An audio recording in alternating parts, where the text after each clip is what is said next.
नमस्कार। सुजस के खास कार्यक्रम हमारे सीएम में आपका स्वागत है। आपके साथ मैं हूं निकिता शर्मा। राजस्थान की धरती पर अब किसानों की समृद्धि की नई कहानी लिखी जा रही है। जहां पहले किसान केवल फसल उत्पादन पर निर्भर रहते थे, वहीं अब पशुपालन किसानों की असली ताकत बनता जा रहा है। सुबह शाम दूध से होने वाली आमदनी ने उनके सपनों को नई उड़ान दी है। ये बदलाव अचानक नहीं, बल्कि मुख्यमंत्री श्री भजनलाल शर्मा के नेतृत्व में एक सोची समझी रणनीति और विजन का नतीजा है। राजस्थान में आए इस बदलाव पर देखिए हमारी एक खास रिपोर्ट।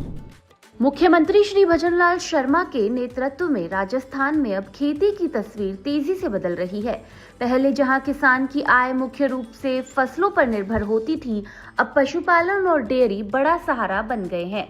आर्थिक समीक्षा 2025-26 के अग्रिम अनुमानों के अनुसार राज्य में पशुधन क्षेत्र का कुल योगदान करीब 2.17 लाख करोड़ रुपए तक पहुंच गया है।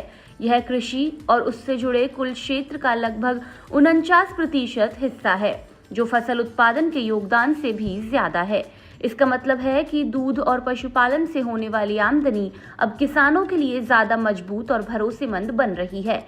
यही वजह है कि डेयरी को अब किसान का एटीएम कहा जा रहा है, जिससे हर दिन किसानों को आमदनी मिल रही है। प्रधानमंत्री फसल बीमा योजना के तहत 2 वर्ष के दौरान 7.5 करोड़ रुपए से अधिक बीमा पॉलिसी जारी की गई है। 3,452 करोड़ रुपए राज्यांश प्रीमियम हमने जमा कराया है। 5,965 करोड़ बीमा क्लेम वितरित किया है। मैं आपको कहना चाहता हूं, आप फसल का बीमा कराइए। पहले जो 50% खराबे पर मिलता था, अब 33% खराबे पर मिलता है। पहले तहसील इकाई होती थी, अब हमने गांव को इकाई बना दिया। अगर किसी गांव में फसल खराब हुई है तो वो भी उसमें सम्मिलित किया जाएगा। मैं मित्रों कहना चाहता हूं, आज पारदर्शी तरीका से योजना पूरी तरह डिजिटल बन गया है। हमारी सरकार का लक्ष्य है कोई भी किसान इस सुविधा से वंचित नहीं रहे। इसके लिए लगभग 78 लाख किसानों की भूमि का सत्यापन किया जा चुका है। लगभग 75 लाख किसानों को आधार सीडिंग, 71 लाख किसानों को ई-केवाईसी की जा चुकी है। हमारी सरकार ने 77 लाख से अधिक किसानों को 43,000 करोड़ रुपए से अधिक राशि अल्पकालीन ऋण दिया है, और वो भी ब्याज मुक्त ऋण दिया है। हम जानते हैं कि किसान को क्या परेशानी। किसान का अगर सही मायने में अगर हम बात करें तो किसान का साथी हमेशा पशुधन होता है। पशु हमारा धन है। अगर पशुपालन का काम हमारा किसान से जुड़ जाता है तो किसान की अर्थव्यवस्था मजबूत होती है। और इसलिए मैं आपसे कहना चाहता हूं मेरे भाइयों, हमने गौपालक क्रेडिट कार्ड प्रारंभ किया है। क्योंकि आप जाते हैं, आप जब रिश्तेदारी में जाते हैं तो सबसे पहले क्या पूछते हैं भाई? ये पूछते हैं फसल कैसी है, यही पूछते हैं ना, यही पूछते हैं ना फसल कैसी है। और दूसरी बात क्या पूछते हैं? क्या दूध बूध हो रहा है कि नहीं हो रहा है? अरे पूछते हैं कि नहीं पूछते? यही पूछते हैं ना, दूध बूध हो रहा है कि नहीं हो रहा है। आप कह रहे हैं नहीं हो रहा है, तो किसान होने का फायदा कहा जिसके पास पशु नहीं है। तो हमने कहा है कि हमारे उस किसान को गौपालक क्रेडिट कार्ड देंगे और उसको हम किसान क्रेडिट कार्ड से जोड़ेंगे। उस पर किसी तरह की ब्याज नहीं होगी, कोई वो बनेगा नहीं। आप 1 लाख 1.5 लाख रुपए जाकर के बैंक से लेकर के आ सकते हैं गौपालक कार्ड से, और पशु खरीद सकते हैं, जिससे बच्चों को भी दूध मिलेगा, आने वाले का सम्मान भी होगा। अगर दूध बचेगा तो उसका भी उत्पादन होगा। पिछले कुछ वर्षों में डेयरी क्षेत्र में तेजी से बदलाव देखने को मिला है।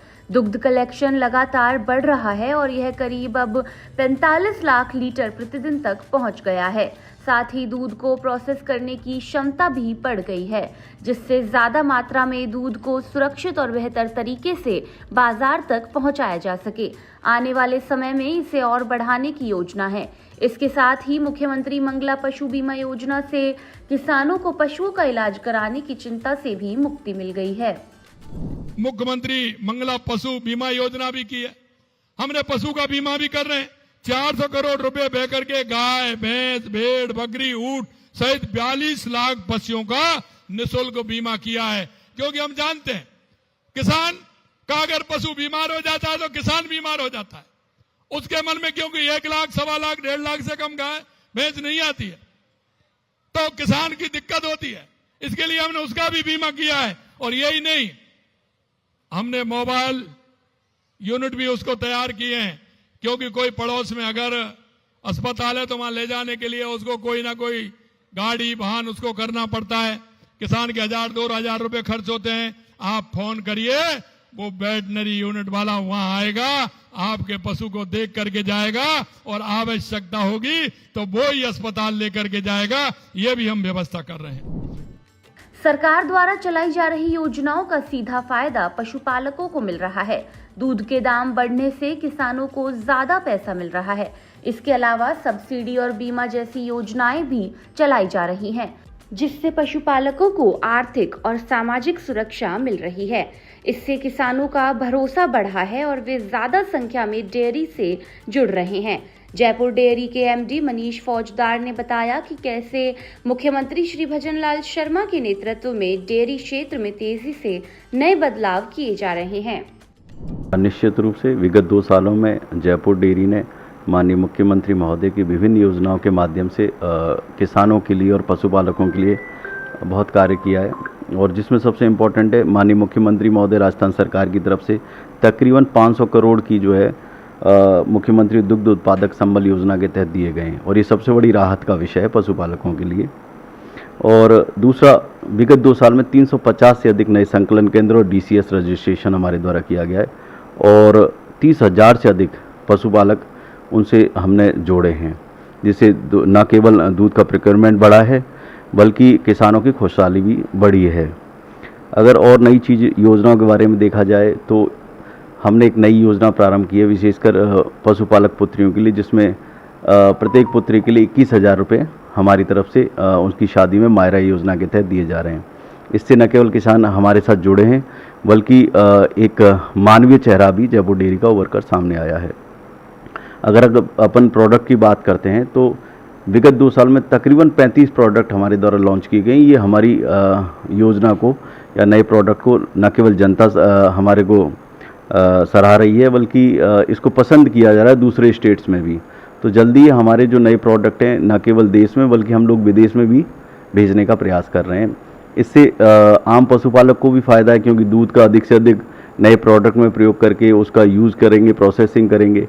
और आपको अच्छी बात ये बताना चाहता हूँ कि हमने 1 साल के अंदर एक 10 लाख का प्लांट हमने तैयार कर लिया है, और अगले जुलाई माह तक हम लोग इसको जो है समर्पित कर देंगे आम जनता को। इससे किसानों को भी फ़ायदा होगा, हमारी प्रोसेसिंग क्षमता 10 लाख से 20 लाख हो जाएगी। ये सब माननीय मुख्यमंत्री महोदय के दिशा निर्देशन में हुआ है, और ये निरंतर हम लोग तरक्की कर रहे हैं इस क्षेत्र में। दूध और उससे जुड़े उत्पादों की बिक्री में भी अच्छी बढ़ोतरी हुई है। शहरों और गांवों में नए नए सरस बूथ खोले जा रहे हैं, जिससे लोगों तक आसानी से दूध और डेयरी उत्पाद पहुंच रहे हैं।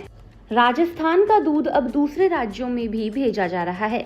इसके साथ ही आइसक्रीम, फ्लेवर्ड मिल्क और मिठाइयों जैसे नए उत्पाद भी बाजार में उतारे जा रहे हैं, जिससे डेयरी क्षेत्र को और मजबूती मिल रही है और किसानों को बेहतर दाम मिल पा रहे हैं।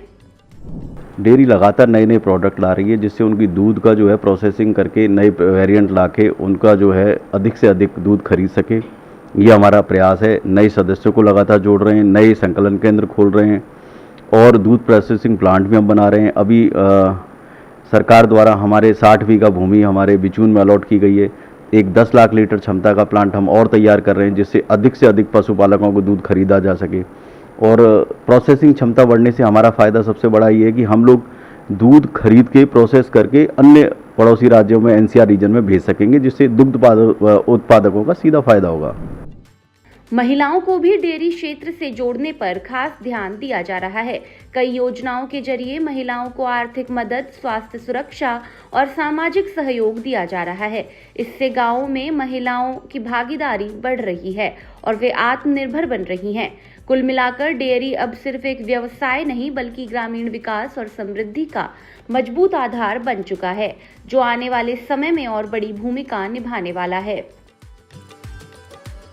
सुजस के खास कार्यक्रम हमारे सीएम में फिलहाल के लिए इतना ही। फिर मिलेंगे किसी और नई खबर के साथ। तब तक के लिए देखते रहिए सुजस समाचार। हमारे चैनल को लाइक, सब्सक्राइब और शेयर करना ना भूलें। धन्यवाद।